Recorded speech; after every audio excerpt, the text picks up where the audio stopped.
Attention, vous écoutez un programme audioactif.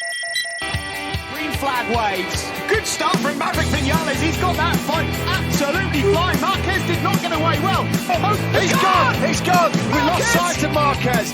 Oh my goodness me. Drama here in the opening race. He's trying to push too hard. Fabio Quartararo wins his first. Salut à tous, on se retrouve pour le numéro 79 de C'est qui en pôle. On va parler donc du 9e Grand Prix de cette saison 2020 qui s'est tenu à Barcelone. Avec moi aujourd'hui, Stéphane, comment ça va?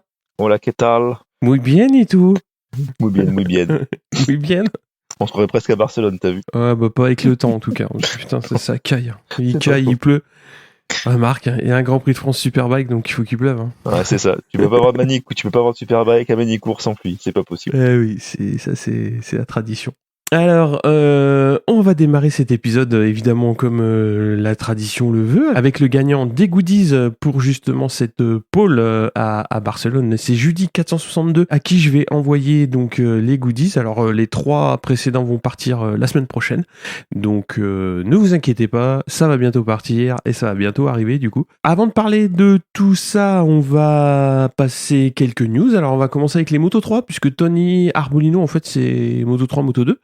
Qui va passer en Moto 2 l'année prochaine chez Intact GP. En Moto 2, on va avoir Jorge Martin qui va faire son retour après 2 GP manqués, puisque bon, il a été testé positif au Covid, donc il a fallu attendre un petit peu. Du mouvement aussi en Moto 2, puisque Javi Vieré est confirmé chez Petronas en 2021, donc toujours dans une écurie, on va dire, assez compétitive. On continue avec un autre pilote Moto 2 actuel, donc Tom Luthi, qui va... Alors Luthi, je crois qu'il est né en Moto 2, il va mourir en Moto 2. C'est clair. Puisqu'il sera chez Stop & Go l'année prochaine pour 2 ans. Tu nous parles un petit peu du MotoGP ? Allez, c'est parti. Ouais. Carl Crutchlow, est de retour pour le GP de Barcelone après l'opération du syndrome des loges. Il s'est blessé en sortant du centre de test Covid sur le paddock et une rupture des ligaments de la cheville. Voilà, pas de chance pour lui. Mais il a été apte pour le GP. Valentino Rossi, donc voilà, lui, sans trop de grandes surprises, on va dire, a été confirmé chez Petronas à la place de Fabio Quartararo. Bon, c'était qu'une question de temps parce que c'était quand même la grosse rumeur qui disait qu'il devait pas arrêter, qu'il devait partir quand même chez Petronas. Et d'ailleurs, chez Petronas, ils ont dit qu'ils n'avaient jamais vu un contrat aussi long de toute leur vie pour signer un pilote. Je pense que oui. Voilà. Par contre, Petronas, n'a pas pris avec Rossi, voilà, tout son staff technique. Ouais, je voulais parler un petit peu d'Alex Briggs quand même parce que moi c'est quelque chose qui m'a un petit peu touché dans le sens où quand j'ai commencé à suivre un petit peu le MotoGP sur Twitter, un des potes qui suivait pas mal le MotoGP justement, il m'a dit s'il y a un compte à suivre, c'est Alex Briggs, puisqu'à cette époque-là, il communiquait pas mal sur Twitter. Il prenait beaucoup de photos de ce qui se passait un petit peu autour. Et en plus, ce qui était marrant, c'est que souvent, il récupérait des goodies Yamaha et il les planquait dans la ville où ils étaient en course, justement. Puisque souvent, le vendredi soir ou le samedi soir, ils allaient manger en ville. Et il laissait un petit sac planqué dans un coin, il prenait une photo et il dit bon, voilà, faut aller à côté de tel restaurant. Et moi, je vais trouver ça super marrant. Et puis, Alex Briggs, quand même, c'est quelqu'un qui a une carrière assez folle pour un mécanicien, puisqu'il a eu Douane avec lui. Enfin, il a été avec Douane plutôt. Et il a poursuivi avec Rossi toute sa carrière, quoi. Il fera pas la dernière année de Rossi. Enfin, peut-être que Rossi en fera 2. Ouais. On ne sait pas. Pour l'instant, c'est une année. Ouais. Mais bon. Ce que disait alors c'est le patron de chez Petronas, c'est qu'il voulait pas casser un peu la stabilité qui avait été mise en place ces dernières années. On voit que ça marche pas mal en fait le team avec Quartararo et Morbidelli. Ouais. Du coup voilà, il voulait pas trop toucher pour pas un peu perturber tout le monde. Je pense aussi c'est une sage décision. Des fois c'est bien aussi de quand ça marche de pas tout vouloir changer d'un coup. Parce que je pense qu'avec Valentino Rossi qui va arriver, le team va être plus sous les projecteurs. Ça risque de mettre peut-être un peu de bazar. Ouais, on verra. Enfin bon, après c'est dommage pour Briggs, quoi, parce que Bon, ouais, moi je l'aimais bien. Enfin, je l'aime toujours, hein, mais non, mais c'est une personnalité assez marrante du paddock, quoi. C'est une personnalité, quoi. Donc ça va changer un petit peu. C'est ça. Bon, peut-être que Rossi gagnera. On sait pas. Oh putain, salaud, quoi. Oh là là. Après là, donc du coup, après a roulé le lundi à Barcelone pour les tests privés avec Aleix Espargaro et Bradley Smith. Mais il y a eu aussi une petite annonce de la part de Ducati qui a confirmé tout le line-up, du coup. C'est ça. Je te laisse annoncer. Ben, c'est pareil, en fait, en prenant un peu de recul, donc on peut se dire que l'annonce de Ducati est assez logique. Donc Ducati a confirmé dans le team officiel Jack Miller et Pecco Bagnaia. Ouais. Du coup, chez Pramac, ils ont confirmé donc Johan Zarco. Ouais. Et Jorge Martin. Mm-hmm. Donc je dis pourquoi il y a peu, enfin, pour comprendre du recul, on peut se dire qu'il n'y a pas vraiment qu'on aurait pu s'y attendre. Et donc ils ont signé Bagnaia, mais je pense pas qu'ils auraient signé Zarco parce qu'ils voulaient avoir un Italien dans l'équipe. Ducati, ils aiment bien quand même avoir quelqu'un de leur pays, un transalpin, quoi. Ils sont un peu chauvins, ils ont raison. Et voilà ce qu'on pouvait dire sur Ducati. Et donc du coup sur la Ducati de l'année d'avant, donc chez le team alors Avincia. Alors Tito Rabat a un contrat, donc ils vont peut-être le conserver parce qu'il amène beaucoup d'argent et ils n'ont pas encore confirmé, sans dire de bêtises, le deuxième pilote de ce team. Ouais, c'est pas encore bien clair ce qui va se passer chez Avincia, c'est à peu près ouais. Puis chez Aprilia aussi, je crois qu'il y a encore de la discussion. Ça va dépendre de la situation d'Iannone en fait. Hein. C'est ça. Surtout. Ouais. Donc on va voir comment ça va s'articuler. On va passer au Moto 3, donc avec la Q1 où c'est Lopez, Antonelli, McPhee et Arenas qui passent en Q2. Et donc en Q2 c'est Arbolino qui prend la pole devant Fernandez et Rodrigo. Arenas 4, Masia 5 et Antonelli 6. La course, donc ça part pour 21 tours avec Arbolino qui part bien comme d'habitude dans la catégorie. Le groupe reste très compact. On a Rodrigo et Binder qui jouent devant. Au 5e tour, on a McPhee qui se loupe, qui emmène avec lui Arenas. Donc le leader du championnat est dans le bac. Arenas est furieux. Alors l'Écossais ira s'excuser dans le box un petit peu plus tard, mais c'était clairement pas le meilleur move de sa part. Au fil des tours, donc les pilotes léopards, Foggia et Masia se montrent aux avant-postes également, aux côtés de Binder et Arbolino qui sont toujours aux avant-postes. On a Foggia qui entame le dernier tour en tête avec Binder qui presse et qui va le passer à peu près à la moitié du tour et qui va tenir au prix de freinage quand même assez dingue avec Arbolino. C'était assez chouette à voir. Jusqu'au bout, il va tenir et Foggia donc fera 3 puisque Arbolino fera 2. Garcia 4, Lopez 5, Masia 6, Vietti 7, Fenati 8 et Antonelli 9. Alors c'est déjà une très belle victoire pour le team CIP. Binder l'emportant, c'est un team français qui gagne aussi, qui gagne en Moto 3, donc c'est toujours une bonne nouvelle. Donc le team qui est basé à Alès. On va rappeler rapidement le classement au championnat. Donc on a Ogura qui prend la tête avec 122 points, Arenas 2e avec 119 et McPhee 3e avec 98 points. On va parler un petit peu quand même en discussion post-course. Donc on a un statu quo au championnat. Donc quasiment, puisque Arenas et McPhee chutant et Ogura marque très peu de points. Bon, il prend la tête du championnat quand même, mais ça se resserre. Après McPhee, on voit comment ça se passe depuis le début de saison, quoi. C'est ou tout l'un ou tout l'autre. Il y avait déjà eu une chute un peu bizarre il y a pas si longtemps que ça, il y a 2-3 courses. Et là, ce qui tente, c'est un peu compliqué quand même, quoi. Ça peut passer, mais c'est quand même ambitieux. Mais bon, voilà. Enfin, c'est McPhee, donc forcément, ça finit au bac. Donc, il y en a pour certains ça passe, mais McPhee, en général, ça passe pas. On passe direct au Moto 2. Donc, en Q1, c'est Roberts, Dixon, Navarro et Boulega qui vont passer en Q2. On a Marini en pole devant Navarro et Loves qui complètent la première ligne. Di Gianantonio 4, Dixon 5 et Bezeki 6. Martin qui est 14e pour son retour. À noter, on a Garner qui partira 16e car il est pénalisé de 6 places pour avoir chuté sous drapeau jaune. Et c'est pas rigolo. Hein. Qu'est-ce qui te fait rire au fond de la classe là-bas? Il a chuté sous drapeau jaune. Oui, tu rigoles, mais c'est pas drôle. Parce qu'il y a des choses importantes, c'est que sous drapeau jaune, tu dois ralentir et tu ne dois pas chuter. Parce que si tu es sous drapeau jaune, c'est qu'il y a du danger en bord de piste. Donc il y a des commissaires de piste qui travaillent, des docteurs qui peuvent être aux soins d'un pilote blessé. Donc normalement, tu dois éviter au maximum de chuter. Sauf que là, ce que le pilote a annoncé, c'est que oui, le drapeau jaune, je l'ai vu, j'ai pris les freins et j'ai glissé. Sauf que la direction de course, elle a dit rien à foutre, tu prendras 6 places quand même. Donc fallait chuter moins vite. Ou alors fallait chuter plus tard. Voilà. Mais voilà, enfin, je pense que c'est assez. Là, on en arrive à des décisions de direction de course qui sont de sourdes oreilles. Oui, ça je rigole, mais parce que des fois c'est quand même un peu tiré par les cheveux les décisions de course. Hein. Oui, parce que des fois on peut comprendre que le pilote, des fois en décélérant, il peut perdre un peu son rythme et ses repères, il peut chuter aussi. Exactement. Et ça, tu peux facilement éviter de prendre une mauvaise décision. Moi, je critique pas la décision parce que j'ai pas vu la télémétrie. Mais tu demandes la télémétrie du pilote. Le pilote te dit ouais, j'ai ralenti au drapeau jaune, mais malheureusement j'ai glissé, j'ai chuté. Tu lui dis amène ta télémétrie. Et le mec il amène sa télémétrie. Et on en parle plus. Tu dis bon là t'es tombé. Je sais pas 500 ou 1 ou 2 secondes avant. Ah ouais effectivement t'as pris les freins donc t'as glissé, t'avais vu le drapeau jaune. Ok.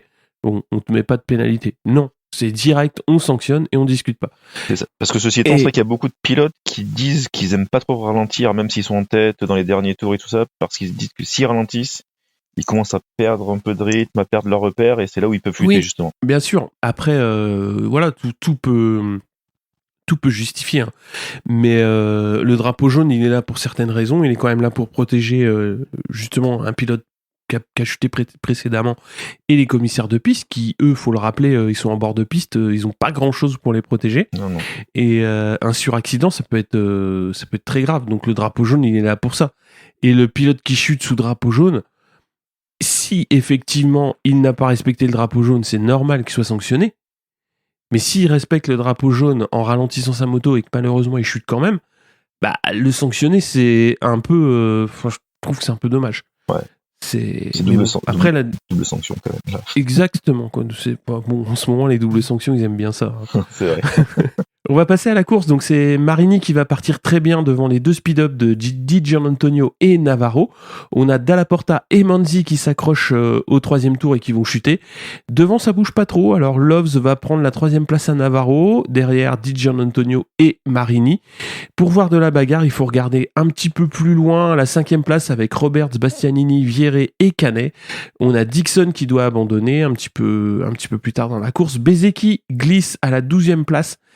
Et Martin est 10e. On a Loves qui a 2 doigts d'emmener Di Giannantonio dans le bac en freinant, mais très très très tard. C'était limite en décalage horaire.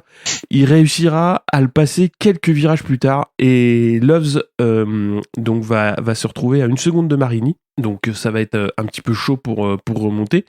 Et on a Vieré qui chute. Et Loves qui entame une remontée sur Marini et qui revient 2 dixièmes. On a Bastianini qui se bat pour ne pas perdre trop de points sur Marini, les 6e, donc c'est quand même un petit peu plus loin. Et à 10 tours de l'arrivée, on a Roberts qui passe Navarro pour la 4 et Martin qui va abandonner. On a Loves qui va réussir quand même à prendre la tête à 7 tours de l'arrivée. Marini ne décroche pas et repasse Loves à 2 tours de l'arrivée, donc à la SPI, et le Britannique va se louper au virage 6, laissant Marini l'emporter. Et Loves chute pas, hein, mais clairement il fait une belle virgule. Du coup il sera pas en capacité de le rattraper, mais il va se contenter de la 2e place. Donc Fernandez chute alors qu'il était quand même pas trop mal, il était à la 6e place et pas très loin du drapeau, mais voilà, c'est comme ça. Et Di Giannantonio donc complète le podium. Navarro 4, Roberts 5, Bastianini 6, Bezeki 7, Canet 8 et Ramirez 9. Au classement du championnat, on a Marini en tête avec 150 points qui fait un petit trou sur Bastianini, 2e à 130, Bezeki 3e à 114. Donc ça a été une course assez calme devant, mais il y a eu des belles passes d'armes quand même au pied du podium, donc c'était assez... c'était assez intéressant. Et c'est là où on voit que... Alors c'est certainement la réalisation qui a changé un petit peu aussi chez MotoGP. Je pense qu'ils se sont rendus compte que devant c'était un peu chiant, donc du coup ils vont aller chercher ce qui se passe un petit peu plus au niveau de la 5 ou de la 6e place, et là il y a un petit peu plus de bagarre, c'est un peu plus intéressant à regarder, et mine de rien c'est quand même mieux Enfin, même si, oui, parce que voilà, devant il n'y avait pas énormément de bastons. Quand il y en a eu, on l'a vu. Et quand il n'y en avait pas, on voyait ce qui se passait un petit peu plus loin derrière. Et ça, c'était pas mal. Donc même les courses ennuyeuses, il y a moyen de filmer de belles choses. Ils ont embauché les réels de la Formule 1 peut-être. Je sais pas. Bah non, puisqu'il y avait la Formule 1 juste avant. Ah, Donc, c'est pas possible. Parce qu'en Formule 1, souvent, ils te montrent souvent les bagarres des derniers. C'est plus intéressant que de voir Hamilton tourner tout seul. Bah oui. Tu vois un mec devant avec 5 secondes d'avance, c'est un peu chiant. À la Marquez, quoi. C'est ça. Tu vas nous parler du MotoGP ? Allez, c'est parti. Donc, qu'on fait les grands ce week-end ? Suspense. Alors, tout d'abord, la Q1, donc, s'extirpe de Q1 Miller et Nakagami, Dovizioso, le leader au championnat du monde avant la course. Ça s'élancera de l'avant-dernière ligne, excusez du peu. Devant, donc, la première ligne est une ligne 100% Yamaha, puisque Morbidelli a réalisé la pole position devant Quartararo et Valentino Rossi. Derrière, on a une deuxième ligne avec un Zarco qui s'élance de la 6e place et Viñales qui partait 5e. Donc, on assiste à un super départ de Morbidelli qui réalise le all shot. Derrière, alors, Quartararo fait face à ses anciens démons, on va dire, puisqu'il se loupe un peu au départ et se laisse passer par Valentino Rossi. Mais bon, au premier virage, Fabio est dans la route de Valentino Rossi et il est 3e. Dans le ventre mou, en fait, on a un premier accrochage entre Zarco et Dovizioso. En fait, Zarco, au début, quand on regarde, on voit Zarco qui fauche Dovizioso, on voit un Dovizioso qui tape par terre, qui est en colère. Mais en fait, non, on s'aperçoit en fait en regardant le replay que Zarco évite Petrucci et du coup il freine et il est obligé de, il chute, il amène Dovizioso avec lui. Donc Dovizioso comprend que là, il risque de perdre de gros points sur cette course. Alors très vite, on a un petit groupe de 5 pilotes qui prennent le large, amenés par Morbidelli, Rossi, Quartararo, Miller et Rins. Au fur et à mesure des tours, en fait, on voit un Fabio qui prend un bon rythme et qui passe de façon très autoritaire le docteur pour le gain de la 2e place. Du coup, on a un Français qui va commencer à enchaîner les tours rapides, qui se sent quand même super à l'aise au guidon de Sayama et qui va remonter sur son coéquipier. Alors, on voit derrière Viñales, donc qui part 5e et qui fait une course époustouflante puisqu'il se retrouve rapidement 15e. C'est quand même pas mal. Ça, c'est cadeau aussi. C'est quand même pas mal. Et en fait, on voit aussi la Viñales, on se dit, mais on comprend pas, quoi. Il est toujours devant, il fait quand même des bonnes qualifs, il fait des bons essais, et puis en course, et ben en fait, on le voit plus. Donc là, vraiment, il y a quand même toujours, on peut pas dire que ça soit tout le temps la faute des pneus, en fait. En même temps. Donc au 9e tour, on voit Fabio Quartararo qui va passer Morbidelli en bout de ligne droite, au même endroit que lorsqu'il va dépasser Valentino Rossi. Et en fait, Fabio se retrouve en tête du GP. Et en fait, on se dit que là, si Fabio est constant, on sait qu'il adore rouler tout seul et qu'il peut claquer les temps. Donc voilà, on commence à suivre un petit peu les temps de Fabio. Il commence à creuser un écart avec Morbidelli et Valentino Rossi. Et au 13e tour, attention, Paul Espargaro nous réveille, puisqu'en fait, en doublant Petrucci, il chute en bout de ligne droite, au niveau des stands. Un tour après, en fait, Morbidelli se loupe à nouveau dans ce virage, et on le voit un peu perdre l'arrière, et en fait, il arrive à se rattraper, il chute pas, mais il laisse sa 2e place à Valentino Rossi, qui va essayer un temps de suivre le rythme imposé par Fabio Quartararo. Et donc, on se dit, on va assister au 200e podium de Valentino Rossi, mais au 2e virage, à l'endroit où a chuté Zarco, Valentino Rossi en fait chute à son tour. Et là c'est un véritable coup dur pour l'Italien parce qu'on le voit quand même très très peiné. Souvent quand il chute, il fait coucou, voilà, j'ai chuté, je reviendrai la prochaine fois, c'est pas grave. Mais là on voit quand même quelqu'un qui fait plus coucou et qui ferme sa visière et on le voit quand même assez en colère. Du coup Morbidelli dans tout ça récupère la 2e place et on voit un Johan Mir qui pointe le bout de sa Suzuki en 3e position. 6 tours de la fin, Morbidelli est sous la menace de Mir, suivi par Miller et l'autre Suzuki de Rins. 5 tours du drapeau à damier, Rins passe l'Australien, pas de Dim bien sûr, celui de Ducati, et part à la chasse au Mir. À 3 tours de l'arrivée, Morbidelli se fait rattraper par Johan Mir, qui prépare bien sa sortie avant la ligne droite des stands. Et en fait, à l'aspiration, la Suzuki est beaucoup plus rapide que la Yamaha. Et on se dit que la Morbidelli a peut-être trop tapé dans ses pneus et que la fin de course va être compliquée. Et en fait, quelques tours du drapeau damier, en fait, il se fait à nouveau passer par Rins. Donc Morbidelli finira 4e. Fabio s'impose donc pour la 3e fois de la saison devant les 2 pilotes Suzuki, Mir et Rins. Et donc c'est une victoire qui va faire du bien à notre Fabio national, puisqu'en fait il repasse en première position au championnat devant Mir à 8 points et Maverick Vinales qui est même toujours 3e au championnat malgré sa 9e place.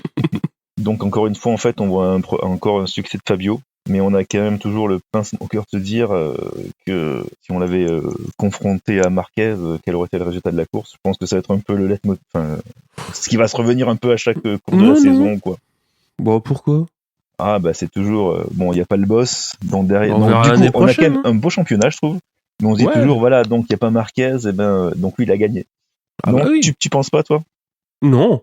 D'accord. Ah non, si Marquez voulait être là, fallait être moins con, c'est tout. Ouais, c'est vrai. Non, mais c'est méchant de dire ça, mais c'est comme ça. Enfin, c'est les conditions qui font que, quoi. Voilà, il est pas là, mais il y a quand même 4 Honda qui sont au départ de la course, et voilà. Enfin, les pilotes sont pas à même de mettre les Honda devant. Hein, c'est dommage. Après, tu vois, le débat Marquez, bon bah voilà, ça fait un petit moment effectivement qu'il est plus là. Les courses ont des physionomies différentes.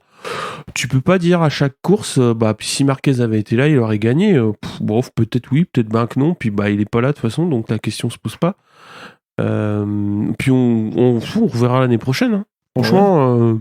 Comme tu dis, c'est un championnat qui est serré et qui est intéressant. Après, c'est ça qui est bien, je trouve, quand même, parce que cette année, on se dit, bon, qui va finir premier, quoi. Parce que c'est quand même, c'est clair. Ouvert. C'est très, très, très ouvert. Et ça, effectivement, c'est lié à l'absence de Marquez, puisque s'il était là, ça serait peut-être forcément moins ouvert. Ça, on ne sait pas. Mais moi, c'est surtout la course de Quartararo qui est intéressante, parce que il prend les commandes quand il faut, il met la pression un petit peu quand il faut, pour se mettre un petit peu à l'abri, on va dire. Et je pense qu'il a bien fait, parce que derrière, les 2 Suzuki ont fait une fin de course fabuleuse. Ah oui, Mir finit la course quand même à un peu moins d'une seconde de Quartararo, donc on sentait qu'il y aurait eu 1 ou 2 tours en plus. C'est pas sûr que c'était très Fabio compliqué. Aurait fini devant, ça je suis d'accord. Mais bon, après, voilà, c'est comme ça. Mais Fabio fait une très belle course. Après, les Suzuki, les 2 font aussi une très belle course, puisqu'ils finissent et en plus, ils font un doublé podium. C'est ça. Donc, c'est vraiment super, super bien. Les dépassements de Mir sont d'une propreté, c'est fantastique. C'est ça qui est bizarre, c'est que je vois pas comment il peut être aussi au-dessus du lot. Quand il décide d'y aller, en fait. Après, alors cette course-là... En partant si loin, je te coupe, en partant si loin. C'est exactement. Parce qu'il sort pas de la Q1. Oui. Il s'élance de la 13e place, pour pas dire de bêtises. Rins part 13e. Ouais. Donc c'est quand même super exploit. Et Mir part 8e. Il part 13e, il finit second, devant son coéquipier. Non, il finit 3, Rins. Pardon, Rins finit 3, je confonds les 2. Ouais. Non, Rins finit 3, mais bon, c'est-à-dire il part quand même très loin devant son coéquipier, enfin derrière son coéquipier, et il finit presque devant, quoi. Ouais, clairement. Oui. Après, il y a une petite circonstance de course qui est un petit peu, j'aurais tendance à dire spéciale, dans le sens où la course était à 15h, donc a priori le changement de température de piste,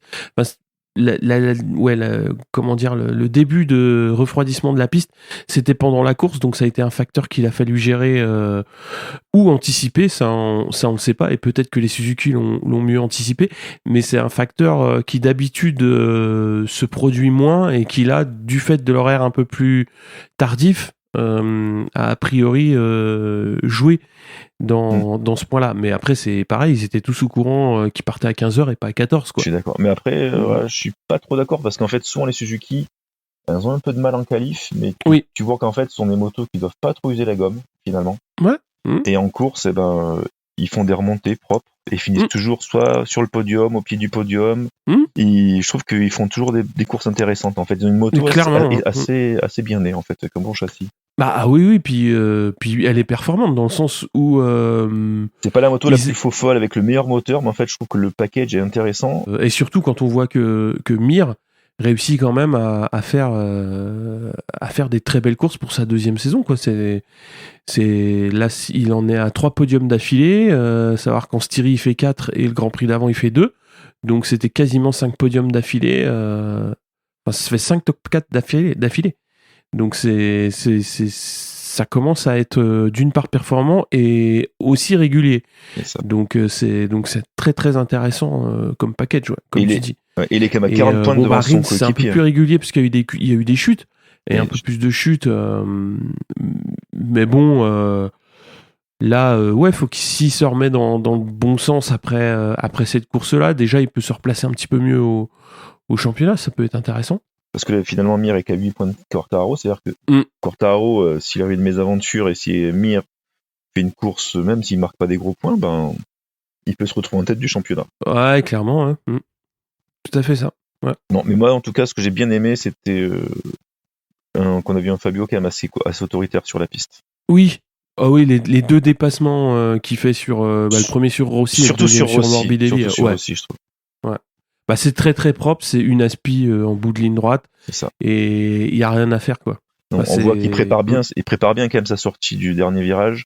Il prend bien l'aspi, puis il montre bien à Rossi que bon, bah, maintenant c'est lui le patron, quoi. Ouais, bah oui, c'est un déplacement qui est très propre, quoi. Ah, parce qu'il y a une petite touchette quand même. Après, on voit que, qu'il y a une petite bagarre. Je pense pas. Hein. Non, t'as pas vu à la fin, c'est pas qu'il se touche, mais bon, on voit quand même que Fabio, il force un peu, quoi. Ouais, il y a un petit peu moins de marge que quand il dépasse Morbidelli 2 ou 3 tours après, mais c'est quand même assez net, quoi. Je trouve. Oui, mais bon. C'est quand même assez net. En tout cas, c'est bien, voilà, il aura enchaîné les bons tours, il aura fait une super course. Bon, dommage par contre qu'il se loupe encore un peu au départ.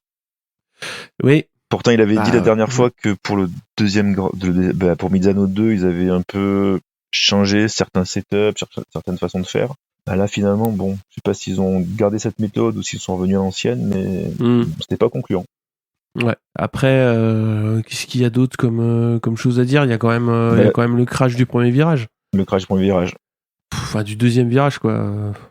Zarco, il s'excuse, mais il dit voilà, moi j'y suis pour rien devant les Petrucci qui perd la moto. En fait, c'était est-ce que je fais tomber Petrucci ou Dovizioso sans le vouloir. Après, oui, il était déjà sur l'angle et il freine, donc forcément. Ça passe pas. Ça passe pas, quoi. Il perd l'adhérence, donc il perd l'avant ou l'arrière. Enfin, je pense qu'il perd l'avant. Il perd l'avant. Il fauche Dovi qui est à l'extérieur. Bon, voilà. Cette course, là, il n'y a rien à dire, quoi. Non, sinon, si tu commences à dire quelque chose là-dessus, t'as pas fini, quoi. Non, c'est clair. T'as pas fini. Et après, dommage pour Rossi parce que il était vraiment dans le coup. Je trouve qu'il était vraiment dans le coup pour cette course. Et voilà. Et la chute, pas de 200e podium. Dommage. Mais du coup, comme je disais, est-ce que il a pas voulu en faire trop à suivre Quartararo qui claquait les temps autour? Et finalement, il a pas suivi. Quand tu chutes comme ça, si, il y a toujours un peu de ça. Parce que si t'avais été un tout petit peu plus raisonnable, tu serais resté sur tes roues. Mais après, il avait du rythme, il roulait pas trop mal. Puis sa chute, elle est un peu conne dans le sens où c'est sur le changement d'angle. Quand il remet de l'angle pour prendre le gauche, voilà, c'est soit il a mis un petit peu trop d'accélérateur, soit il a mis un petit peu trop de frein avant, on sait pas, mais le fait est que la moto elle part et puis il peut pas la rattraper. Donc il était bien. Après, je pense qu'il aurait pas pu résister aux deux Suzuki, clairement. Ouais. Vu la remontée qu'ils ont fait, mais il avait moyen de se repositionner. Et puis c'est dommage, c'est la deuxième chute d'affilée quand même. Donc ça commence à faire. C'est ça. Et ouais. Et encore une fois, que ce soit et en qualif et en course, le satellite est devant le team officiel. Ouais. Alors les ingénieurs sont contents à mon avis parce qu'ils disent on a fait une super moto. Mais bon, par contre les patrons doivent se dire les gars, il y a quelque chose qui va pas là. Ça fait toujours mauvais genre. Ah bah oui, ça fait mauvais genre, mais bon, fallait pas prendre Vignales aussi. Hein. Ça, je suis d'accord. Faut dire ce qu'il y a, quoi. Déjà, quand ils ont re-signé Vignales, on savait que Vignales était quand même toujours bon et en essai et en qualif et qu'il était un peu moins fort en course. Ah oui. Ah mais là, Oui. c'est stratosphérique maintenant, c'est de pire en pire. Ah bah oui, surtout que le week-end d'avant, il gagne et puis il te dit non, c'est bon, on a tout trouvé là, c'est bon. Ça y est. C'est bon, on y est, on a trouvé, on est content. Et puis bah voilà, quoi, résultat. Finalement, il faut dire ça quand t'as gagné Voilà, 2, voilà. 3, 4 fois d'affilée, pas une fois. Mm. Pas sur un one-shot où tu dis j'ai mis le doigt sur tous les problèmes. Bah voilà, Voilà. c'est ça, exactement. Donc, quid en 2021 maintenant. Et ils vont le garder, mais après, est-ce qu'ils vont il- le re-signer la saison d'après? Bah ils l'ont 2 ans hein, déjà, donc c'est 21-22, 21-22. Vignales. C'est... Ah, ça s'arrête pas en 2021 son contrat, fin de Non, 2021. il a re-signé 2 ans. Il a re-signé 2 ans pour 2021-2022. D'accord. Bon, tant pis pour eux. Après, Un contrat, ça peut se casser. pas chez les officiels comme ça. Non, je sais, ça fait mal. Ça, c'est... Ouais. Non, en général, non. Faut pas... Bah, comme tu le disais, il y a quand même une belle opération de Quartararo au championnat, puisqu'il reprend la tête. C'est ça. Et maintenant, il va falloir être régulier, quoi. Faut la garder la tête maintenant, voilà. Ouais, c'est compliqué, ouais. Faut que les prochains circuits, il essaie de mettre en place les mêmes routines que ce qu'il a fait pour le Grand Prix d'Espagne.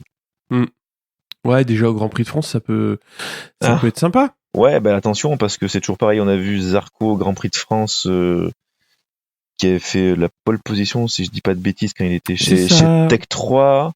Il était extrêmement sollicité, tu le voyais partout. Finalement, en course, il est tombé après la chicane Dunlop au virage au droite. Bah ouais, mais bon. Voilà. Donc il faut que Fabio, il essaie de rester un peu dans sa bulle, surtout que il y aura pas beaucoup de public. Comment c'est ça, c'est la jauge de 1000 personnes. Ah, c'est 1000 ? Alors, je sais plus, c'est 1000 ou 5000, mais en tout cas, ce qui a été dit, c'est que ceux qui avaient acheté un billet, ils avaient 2 jours pour confirmer leur place, et après, ils allaient ouvrir une billetterie, et grosso modo, c'était le premier arrivé, premier servi. Ouais, d'accord. Voilà. Okay. Donc ça serait bien que, donc il y aura peu de sollicitations, donc c'est vrai que, mais est-ce que après, Quartararo va pas être un peu pas boosté par l'enjeu, mais être pris par l'enjeu, quoi. Oui, voilà. Est-ce que l'enjeu ne tuera pas le jeu? Bah, mais non, faut pas dire ça. Faut pas dire ça, ça va bien se passer. Voilà, bon, croise les dents, en tout cas. Mais que même Zarco, du coup, avec sa Ducati, fasse un bon résultat, ça serait bien. Et ouais, ça serait pas mal. Ça serait pas mal. Mais bon, en tout cas, Le Mans, c'est souvent une piste qui convient au Yamaha. Ouais, peut-être l'occasion de revoir Rossi. Et pourquoi pas Vignales? On sait jamais. On sait jamais. Ouais, je voulais juste dire un petit mot aussi sur Crutchlow quand même, parce que franchement, le pépère, il a pas de cul. Entre le syndrome des loges qui se guérit pas bien, le mec, il va faire son test Covid, il glisse sur une peau de banane et il s'est défoncé la cheville. Un peu à la Mario Kart. Mais la cheville était grosse comme une patate, quoi, donc... c'est faux. Ouais, faut faire quelque chose. Alors, le mot est marrant et mal utilisé, mais quand même, Crutchlow, il chute quand même, on va dire, à chaque course. Ouais. Il se blesse pas trop, bon, quasiment jamais. Et là, quand même, il se casse la patte en allant faire un test Covid. Tu te dis, des fois, mère nature. Ah bah, elle te poursuit, tu vois. Elle te chope par la combi et puis c'est fini. Hein. C'est tout. Et on te tourne dans tous les sens. Ah bah oui. C'est tout ce qu'on pouvait dire. Voilà, encore une fois, pareil, les courses des Honda, puisque bon, c'est quand même la moto champion du monde, y a personne, quoi, à part Marquez, qui sait la faire fonctionner. Ouais, mais là, Nakagami fait 7 hein, quand même, donc... Ouais, mais c'est pas... Ouais, donc on le voit pas devant, quoi. C'est pas ouf, quoi. Crutchlow, 10, Alex Marquez, 13. Alex Marquez... Voilà, quoi. C'est très très loin, très très loin. C'est derrière Aprilia, en plus. Et Bradle, 17ème. Ouf. C'est 8 derniers. Ouais. Donc encore une fois, tu peux te dire quand même avec du recul aussi que peut-être que Zarco a eu raison de ne pas accepter l'offre Honda. Quand tu vois que finalement que personne ne sait la faire marcher cette moto. C'est le problème, le seul qui sait la faire marcher, il a le bras cassé. Donc, il a un accident domestique. Oui, non, à l'origine il n'est pas domestique l'accident. Mais le deuxième. Ah, le deuxième, oui. Le deuxième, c'est la Sécu qui paye, oui. Est-ce qu'on peut dire qu'il a fait une Crutchlow là sur le coup? Ouais, c'est pas loin. Ouais, c'est pas loin. C'est quand même assez proche, ouais. Donc voilà. Donc prochain rendez-vous au Mans. Eh oui. Cocorico. Là, on espère voir encore une belle course, quoi. Ouais, c'est ça. Sous la pluie peut-être, parce que souvent au Mans il pleut aussi. Bah oui, surtout au mois d'octobre. Au mois d'octobre, ouais. Alors là, il n'y aura pas de problème d'usure des pneus, à mon avis, parce que là, il risque de pas faire très chaud. Non, oui. Ce sera l'inverse. On n'a pas réussi à faire monter les pneus en température. Parce que la piste à 9 degrés, ils vont vite la sentir, quoi. Ah, c'est clair. Mais bon, c'est bien qu'en tout cas, le Grand Prix de France soit maintenu. Oui. Malgré tout ce qui se passe. Ouais, bah oui, c'est clair. C'est clair, parce qu'en plus, la situation s'aggrave dans le pays, et il y a eu, je dirais pas des craintes, mais une annulation de dernière minute est toujours possible, mais j'espère que ça pourra se tenir quand même, quoi. C'est ça. Bon, ce qui est bien, c'est que pareil, pour faire une transition, ce week-end, il y a le Superbike à Manicourt qui n'a pas été annulé non plus, avec un peu de public. Ouais. Donc ça aussi, c'est bien. Bon, après, si c'est annulé au Mans, ils pourront aller courir au Puy du Four. C'est pas loin, il serait qu'ils ont le droit. Ils vont tourner autour du château. Ah, c'est ça, ouais. Alors, pour parler un petit peu d'endurance, donc c'était les 12 heures d'Estoril qui se sont courues donc le week-end précédent, où c'est le Yacht qui s'impose, et c'était la finale donc du championnat du monde d'endurance qui s'est déroulé donc le week-end dernier devant le FCC TSR Honda France et le Vogic Racing Team au pied du podium. Donc le CERT est pour la 16e fois donc champion du monde d'endurance, donc 2009-2020. Le champion en titre, donc SRC Kawa, finit 6e sur la course et 5e au championnat. Donc le Yacht est vice-champion devant le FCC TSR qui est 3e. Il y a eu une chute de Ducati très tôt dans la course aussi, qui était assez compliqué, on va dire. C'était un peu bizarre. Mais bon, voilà, c'était une manière de terminer la saison en endurance quand même pour les équipes qui ont couru pour le coup exclusivement en Europe, comme le MotoGP, sur un petit peu moins de dates que prévu, mais au moins il y a pu y avoir des courses. Et bon, c'est pas toujours facile, mais pour les teams d'endurance, mais là ils ont réussi à faire ce qu'il fallait pour ça. C'est ça, ils ont fait un truc à minima, mais c'est quand même pas mal d'avoir au moins eu le courage de faire un tout petit championnat, quoi, quelque part. Ouais, il y a eu clairement. le championnat, quoi. Oui, c'était nécessaire quand même. Hein. C'était nécessaire qu'il y ait un championnat, parce que annuler un championnat comme ça, c'est à mon avis catastrophique pour les sponsors pour les années suivantes. Après, il y avait une bascule qui était opérée, qui n'a pas pu se faire avec l'introduction de dates en Asie. Donc ça va être certainement décalé aux années, dès qu'il y aura une année complète qui pourra se tenir. Donc on verra comment ça va se goupiller. Mais bon, en gros, les grands acteurs de l'endurance sont toujours présents avec le CERT, le Yacht et Honda France. Le SRC aussi. Ouais, c'est ça, ouais. Donc oui, les grands acteurs ont tenu leur rang, hein, de toute façon. Donc ça c'est bien. C'est les Japonais qui doivent pas être trop contents, parce que c'est vrai que ils aimaient bien voir leur étape d'endurance au Japon. Oui. Et malheureusement cette année, c'est pas possible. Ouais, c'est vrai que c'était quand même un grand rendez-vous pour eux. Bah oui, mais c'était impossible de le tenir cette année. Et après, je pense que ça va être assez révélateur de ce qui va se passer aussi, c'est que les teams européennes vont avoir du mal à aller faire la tournée outre-mer, qui va forcément coûter cher en logistique et tout. Alors que Yamaha, ils vont monter une équipe juste pour faire les Suzuka et Sepang. Donc ça va être à voir. Ça va être à voir comment ça va se goupiller leur affaire. Mais bon, ouais, on verra bien. Wait and see. Ouais. Tu veux nous parler un petit peu Superbike, puisque c'est l'actu à Manicourt ce week-end. Allez, tu veux qu'on commence pour le FSBK ou pour le mondial? Tu veux nous faire un point French Superbike du coup? Allez, alors on va faire un petit point French Superbike avant de passer au mondial. Alors du coup, il y a 2 pilotes qui sont en tête avec 121 points chacun. Kenny Forêt et Mathieu Ginès. Donc Kenny Forêt sur BMW, donc il roule plus chez Tecmas, mais qui a toujours le support de BMW. Et Mathieu Ginès qui est chez Tech Solutions, donc sur Yamaha. Donc ces 2 pilotes ont 121 points. Et le troisième, Valentin Debise, qui a 113 points, donc qui était leader du championnat après l'étape de Carole. et qui se retrouve 3e, puisqu'il a marqué très peu de points sur la première course de l'aide-dedans. Il reste 2 dates pour le French Superbike ? Oui, il reste 2 dates, donc il reste Pau Arnaud du 16 au 18 octobre, pardon, Ouais. et la finale à Nogaro du 23 au 25 octobre. D'accord. Ouais. Oh putain, donc, ça fait tard. Ça fait tard. Et donc, je pense que la fin du championnat va être quand même extrêmement serrée entre ces 3 pilotes, 3 marques. Je trouve que c'est bien, c'est intéressant pour le Superbike, en fait.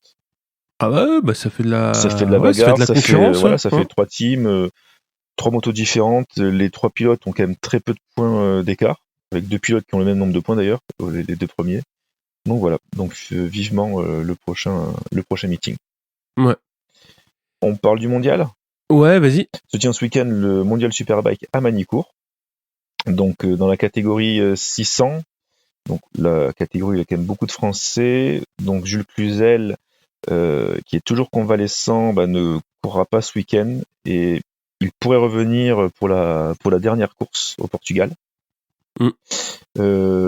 Aujourd'hui se sont tenus les premiers essais libres sur une piste mouillée.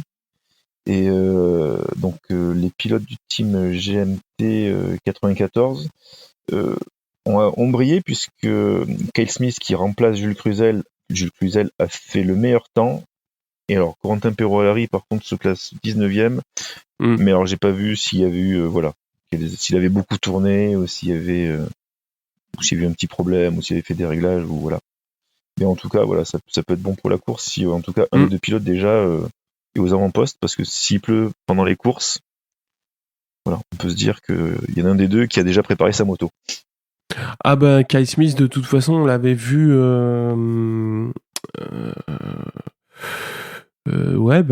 l'année dernière, où ça avait été un petit peu mouillé et il était à l'aise quand même sur la pluie. Donc c'est intéressant. Après, c'est à peu près la même topo avec Loris Baz, qui lui est très à l'aise sous la pluie aussi. Ouais. En FP2, il fait le 4e temps des Superbikes. Ouais, en FP1, il fait le 2e temps. Ouais, c'est quelqu'un qui est super à l'aise sous la pluie, donc les week-ends un peu piégeux comme ça, il aime bien. C'est pour lui, ouais. J'ai le souvenir quand même l'année dernière, pour les essais du vendredi, pareil, il avait beaucoup plu, et le seul qui tournait, c'était Loris Baz. Finalement, bien lui en a pris, puisque c'est toujours bien de régler sa moto sous la pluie, parce que là-bas, il peut vite pleuvoir en 5 minutes, même si c'est pas prévu sur les radars météo. Voilà. Mais c'est vrai que c'est des pilotes qui sont quand même assez à l'aise sur les pistes un peu piégeuses, tu as raison. Et donc au classement, chez en Super Sport, on a toujours Locati, donc qui a été titré la fois dernière, suivi par Maïas et Cluzel, qui est toujours 3e. Perolari est 6e avec 96 points, et Verdoya 14e avec 33 points. Donc pour les 1000, Johnny Rea peut être titré à Magny-Cours, puisqu'il est en tête avec 290 points. Comme d'hab. En fait, j'ai envie de dire, voilà, Johnny Rea, il est toujours titré à Magny-Cours. C'est comme il pleut toujours à Magny-Cours, Johnny Rea est toujours titré à Magny-Cours voilà. Ces dernières années. Donc on va voir ce qui va nous faire un peu comme happening s'il gagne. Je pense qu'il a son virage maintenant à son nom. On va renommer Adélaïde. C'est ça.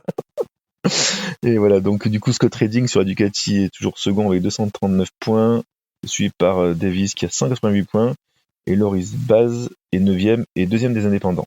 Derrière, Barry a 21 points et Ponson est 22e.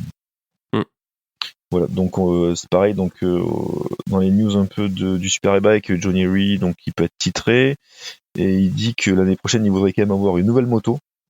Voilà, qu'il aimerait que Kawa développe une nouvelle machine, parce qu'il dit que c'est de plus en plus difficile de gagner des courses. Ah bon ? Ouais. Donc qu'est-ce que ça va être s'il a vraiment une nouvelle machine ? Ah bon ? Ouais. Il a dit qu'il voulait une nouvelle moto parce que c'était un peu plus compliqué devant, ça se bagarrait un peu plus. Ah ouais, un peu. Mais bon, peu. Moi ce que je retiens quand même encore une fois de cette saison, c'est que Ducati ont des super bécanes. Tu vois que les pilotes Ducati, finalement, ils s'adaptent très vite à la moto, mais comme l'année dernière, t'as des pilotes qui manquent de constance, puisque ta Redding, il est un peu comme Bautista, c'est-à-dire que le mec, à un moment, il se perd, il chute, et puis il pourrait être titré, mais en fait, il est pas titré. Et à la fin, c'est un peu différent. Et à la fin, c'est lui qui gagne, quoi. Tu te dis, voilà, Ouais, c'est quand même très mystérieux, ces teams italiens. Bah ouais, enfin Redding, dès le début, enfin Redding, il en a pas gagné 14 d'affilée comme Bautista, quoi. Bautista, il avait tout pour gagner et il a tout pété. Ouais, mais Bautista venait quand même du MotoGP, donc tu dis, bon, le mec, il est quand même Oui. fort et tout. Redding, il venait entre parenthèses du BSB. Oui, mais il a fait beaucoup de MotoGP. Oui, il a fait de MotoGP, mais il a quand même une coupure. Enfin, il venait pas vraiment là, il venait pas du MotoGP, donc tu vois, il avait quand même, bon, il était sur des cylindres un peu inférieurs. Il arrive, il est quand même de suite à l'aise, un peu comme Bautista. Bon, il gagne quelques courses, il fait des podiums, mais finalement, il chute. Et puis, Johnny lui, il enchaîne, ce métronome.